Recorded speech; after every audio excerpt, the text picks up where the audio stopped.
Akhirnya terungkap sosok anggota DPR RI yang ditetapkan sebagai tersangka kasus dugaan gratifikasi dan tindak pidana pencurian uang atau TPPU terkait penyelewengan dana program sosial atau Corporate Social Responsibility dari Bank Indonesia dan Otoritas Jasa Keuangan atau OJK. KPK menetapkan dua anggota DPR RI sebagai tersangka, adapun itu Heri Gunawan dan fraksi Gerindra, lalu Satori fraksi dari Nasdem. Total dugaan korupsi tersebut senilai 28 miliar. Heri diduga menerima total 15,86 miliar dari berbagai sumber. Lalu BI senilai 6,26 miliar, OJK senilai 7,64 miliar, dan 1,94 miliar dari mitra kerja Komisi 11 lainnya. Berdasarkan konstruksi perkara yang dijelaskan KPK, peran Heri dan Satori dimulai saat mereka masuk dalam panitia kerja atau panja Komisi 11.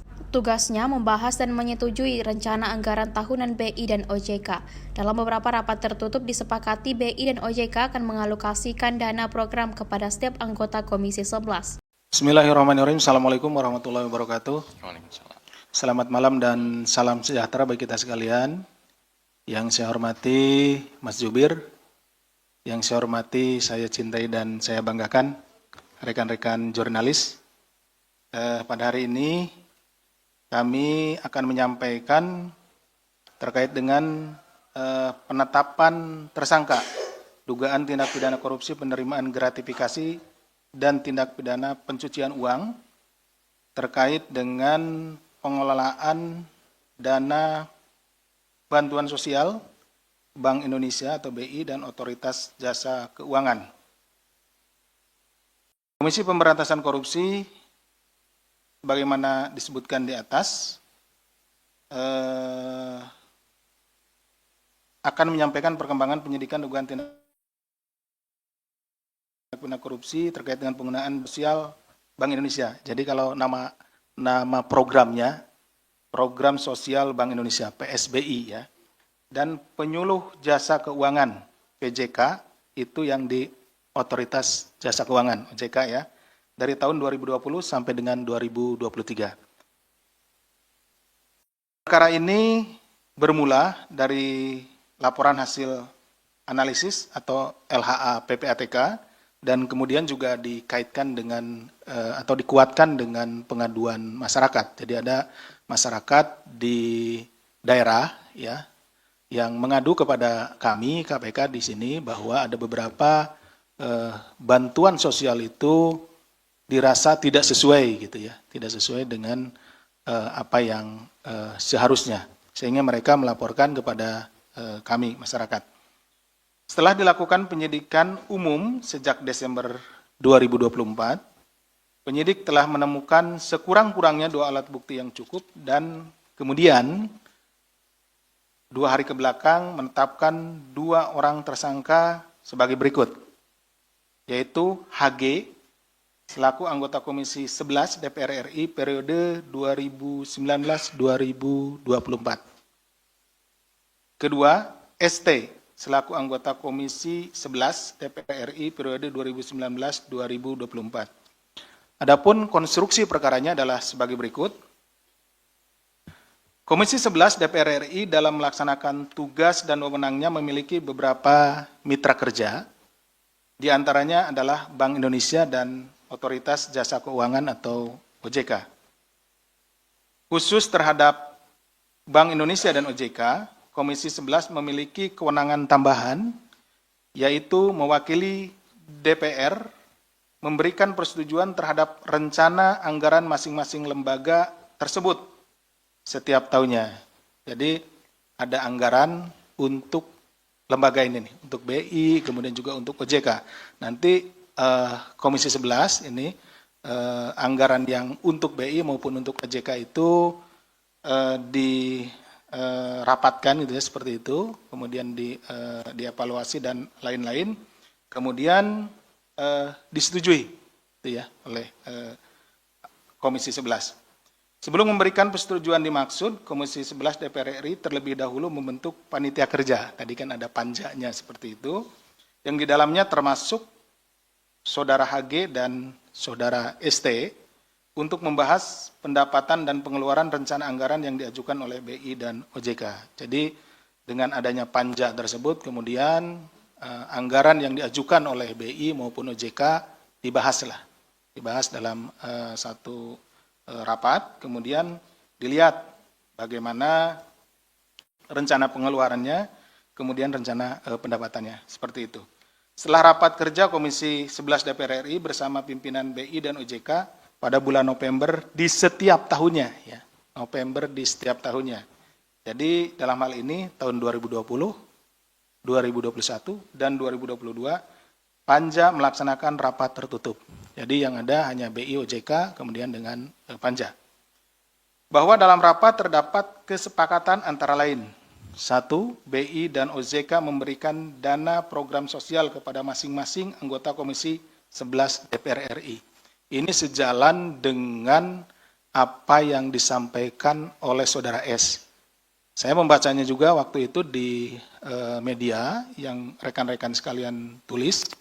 Pada saat Saudara S ini selesai diminta keterangan, menyampaikan bahwa seluruh anggota Komisi 11 menerima dana bantuan. Nih, Saudara S bilang begitu ya. Saya hanya mengutip dari yang Saudara S sampaikan.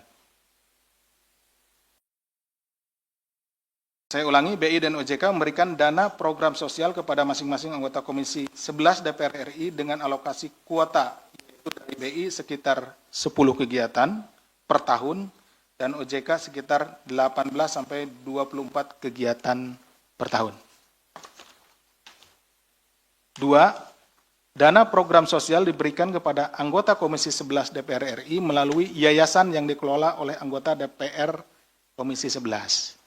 Jadi tidak langsung uang itu diberikan kepada perorangan anggota Komisi 11, tetapi diberikan melalui yayasan. Artinya anggota Komisi 11 kemudian bisa menunjuk yayasan yang sudah ada, gitu ya. Karena banyak misalkan yayasan sosial dan lain-lain yang ada bisa ditunjuk, misalkan di daerah pemilihannya, di dapilnya, atau bisa juga yayasan yang dimilikinya, yang khusus menampung uang untuk kegiatan sosial tersebut. Teknis pelaksanaan penyaluran dana bantuan sosial dibahas lebih lanjut oleh tenaga ahli. Jadi masing-masing anggota DPR RI ini, Komisi 11, memiliki tenaga ahli. Nanti teknisnya, tenaga ahli inilah yang akan mengaturnya atau membahasnya, gitu ya. Dari masing-masing anggota DPR Komisi 11 dan pelaksanaan dari BI dan OJK dalam rapat lanjutan. Jadi ada rapat lanjutan kemudian untuk membahas penyaluran dari bantuan sosial ini. Dalam rapat lanjutan dilakukan pembahasan diantaranya jumlah yayasan, yayasannya berapa yang nanti diajukan begitu, kemudian teknis pengajuan proposalnya seperti apa, teknis pencairan uangnya seperti apa, jumlah dokumen atau laporan pertanggungjawaban LPJ-nya. Jadi kegiatan ini setelah uangnya diberikan melalui yayasan tentunya nanti akan diimplementasikan sesuai dengan peruntukannya. Seandainya dana bantuan sosial ini untuk rutilahu, ya harus dibuat rutilahu seperti itu. Nah, kemudian diminta pertanggungjawabannya atau LPJ-nya. Kemudian alokasi dana yang diperoleh dari setiap anggota DPR RI Komisi 11 per tahunnya. Setelah selesai rapat panja pada sekitar bulan November atau Desember, anggota Komisi 11 DPR RI kembali melaksanakan rapat kerja Komisi 11 terkait persetujuan atas rencana anggaran tahunan BI dan OJK.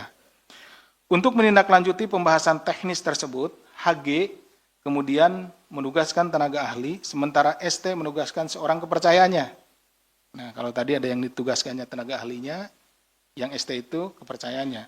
Untuk membuat dan mengajukan proposal permohonan bantuan dana sosial kepada BI dan OJK melalui 4 yayasan yang dikelola oleh Rumah Aspirasi HG dan 8 yayasan yang dikelola oleh Rumah Aspirasi ST.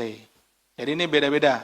Kalau HG itu menggunakan 4 yayasan, kalau ST menggunakan 8 yayasan. Seperti itu ya. Selain kepada BI dan OJK, tersangka HG dan ST juga diduga mengajukan proposal permohonan bantuan dana sosial kepada mitra kerja Komisi 11 DPR lainnya melalui yayasan-yayasan yang dikelolanya. Bahwa pada periode tahun 2021 sampai dengan 2023, yayasan-yayasan dikelola oleh HG dan ST telah menerima uang dari mitra kerja Komisi 11 DPR RI namun tidak melaksanakan kegiatan sosial sebagaimana dipersyaratkan dalam proposal permohonan bantuan dana sosial. Artinya, bukan tidak ada sama sekali ya, di rekan-rekan ini ada kegiatan-kegiatan yang dilakukan tetapi tidak keseluruhan. Seperti sering saya contohkan, dana sosial untuk Rutilahu 10 rumah. Gitu ya. Nanti yang dipergunakan hanya 2 rumah, kemudian dipotret sana-sini gitu ya. Kemudian dibuat pertanggungjawaban untuk 10 rumah. Sehingga kelihatan di pertanggungjawabannya 10 rumah, padahal yang dibuat hanya 2 rumah. Jadi dana yang untuk 8 rumahnya lagi itu yang digunakan untuk kepentingan pribadinya. HG menerima total 15,86 miliar dengan rincian sebagai berikut. Senilai 6,26 miliar dari BI melalui kegiatan program bantuan sosial Bank Indonesia. Senilai 7,64 miliar dari OJK melalui kegiatan penyuluhan keuangan. Serta senilai 1,94 miliar dari mitra kerja Komisi 11 DPR RI lainnya. Bahwa selanjutnya HG diduga melakukan dugaan tindak pidana pencucian uang dengan memindahkan seluruh uang yang diterima melalui yayasan yang dikelolanya ke rekening pribadi melalui metode transfer. Di mana HG kemudian meminta anak buahnya untuk membuka rekening baru yang akan digunakan menampung dana pencairan tersebut melalui metode store tunai. HG menggunakan dana dari rekening penampungan untuk kepentingan pribadi, diantaranya pembangunan rumah makan, pengelolaan outlet minuman, pembelian tanah dan bangunan, hingga pembelian kendaraan roda 4. Sementara itu ST menerima total mencapai 12,5 miliar dengan rincian sebagai berikut. Sejumlah 6,3 miliar dari BI melalui program bantuan sosial Bank Indonesia, sejumlah 5,14 miliar dari OJK melalui kegiatan penyuluhan keuangan, serta sejumlah 1,04 miliar dari mitra kerja Komisi 11 DPR lainnya. Seluruh uang yang diterima ST melakukan dugaan tindak pidana pencucian uang dengan menggunakan dana tersebut untuk keperluan pribadinya seperti ditempatkan di deposito, pembelian tanah, pembangunan showroom, pembelian kendaraan roda 2, serta pembelian aset-aset lainnya.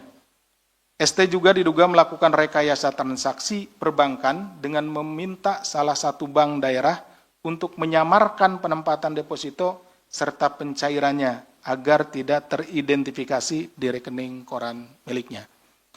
Bahwa menurut pengakuan ST, sebagian besar anggota Komisi 11 DPR RI lainnya juga menerima dana bantuan sosial tersebut.